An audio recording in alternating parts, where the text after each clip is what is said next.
Aman boys WTC final కి పోలేదు, border Gavaskar trophy పోయిందని ఏం బాధపడకుర్రి. ఛాంపియన్స్ ట్రాఫీ కొడుతున్నాం, మన పగ తీర్చుకుంటున్నాం.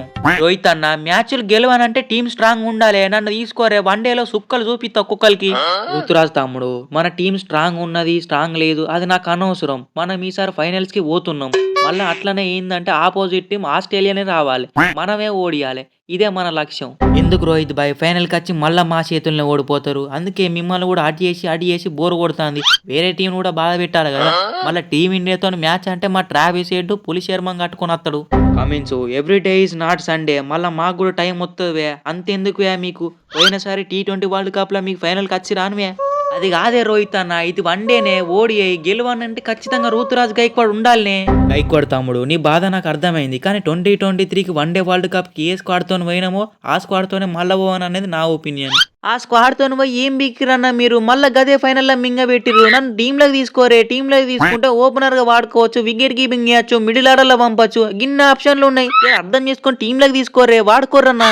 ఈశాన్ బ్రోని తీసుకుంటే నన్ను కూడా తీసుకోవాలి. లేకపోతే ముందే నేను చెప్తున్నా IPL కాడనమ్మ కొడుకుని అవుతా. మళ్ళీ మీకే ప్రాబ్లం అవుతుంది, చూసుకోరన్న జరా. తమ్ముడు, టీమిండియాకి ఓపెనర్ గా హెవీ కాంపిటీషన్ ఉన్నది. మీరే అర్థం చేసుకోపోతే ఎట్లా చెప్పు? టీంలో ఆల్రెడీ శుభ్మాన్ గిల్ నేను ఓపెనింగ్ చేస్తాం. 1 డౌన్ లో విరాట్ భాయ్ ఆడతాడు. తర్వాత KL రాహుల్, శ్రేయస్ అయ్యర్, హార్దిక్ పాండ్యా, రవీంద్ర జడేజా.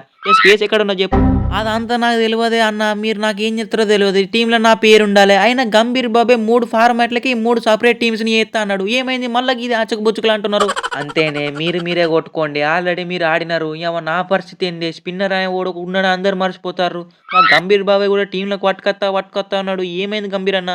తమ్ముడు కూల్వే, నేను కూడా పక్క అదే పనులు ఉన్నా. తీసుకొత్త తమ్ముడు, నిన్న ఎట్లయినా తీసుకొత్తా అని ప్రతిసారి సాంబార్ బాటిలో సాలైన్ వేసి వాడుకోబెడుతున్నావు. ఇంకేమున్నదేనా బొంగు? తమ్ముడు, మోస్ట్ ఎక్స్పీరియన్స్డ్ స్పిన్నర్ ప్లేయర్ ని నేనే ఉన్నా, నన్నే తీసుకుంటలేరు. నిన్నేడ తీసుకుంటారు?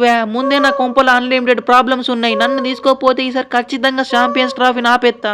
చాలా నా బాధపడకే. నువ్వు టీంలో ఉన్నా లేకపోయినా నువ్వే నేను అనుకుని ఆడతా. విజయ్ ట్రాఫీలో నా యావరేజ్ 325. ఇక నుండి నంచి నూరి రప్ప ప్రతిసారి నన్ను టీంలో తీసుకుంటారు, బయట కూర్చోబెడతారు, తీసుకుంటారు, బెంచ్ మీద కూర్చోబెడతారు. మీదికి వెళ్ళి మళ్ళీ నీళ్ళ బాటిల్ మోపిస్తారు ఏమన్నా అంటే. చి, అది కాదు పటేల్ తమ్ముడు, నీలాంటి హ్యాండ్సమ్ ఆల్రౌండర్ మన టీమిండియాలో ఇంకెవరైనా ఉన్నారా చెప్పు? అందుకే ఈసారి కూడా వాటర్ బాటిల్ మోసే పని నీకే చెప్తున్నా. ఊగా అన్నా నువ్వు. విరాట్ అన్న, రోహిత్ అన్న, పోయినసారి అంటే కాలు పట్టుకున్నదే, తప్పలేదు, వదిలేసిపోయినా. కానీ ఈసారి అట్ట కాదు, దుల్ల కొట్టేద్దాం. ఏమో తమ్ముడు, ముందైతే నువ్వు ఇంజుర్డ్ కాకుంటుండు, తర్వాత ఏమైనా ఉంటే చూసుకుందాం. మన బ్యాటింగ్లో డౌట్ ఏమో కానీ బౌలింగ్లో అయితే తగ్గేది లేదు. షామీ, సిరాజు, బూమ్రా. మన షామీ బాయ్ అయితే ఈ మధ్య బ్యాటింగ్ కూడా చేస్తున్నాడు. ఇవన్నీ సెట్ కావు రోహిత్ బాయ్. సప్పుడే కానీ నన్ను 1 డౌన్ 2 డౌన్ 3 డౌన్ పంపుర్రి. ఎంతో కొంత స్కోరు నా చేతులతో కొడతా, టీంని ముందుకు పంపిస్తా. గైస్, వీడియో నచ్చుంటే వీడియోకి అయితే లైక్ అయితే చేయండి. అండ్ ఛానల్ని సబ్స్క్రైబ్ చేసుకొని బెల్ ఐకాన్ అయితే ఆన్లో పెట్టుకోండి. ఇంకా మంచి వీడియోస్ అయితే రాబోతున్నాయి, తప్పకుండా పోస్ట్ చేస్తాను. So thanks for watching, bye.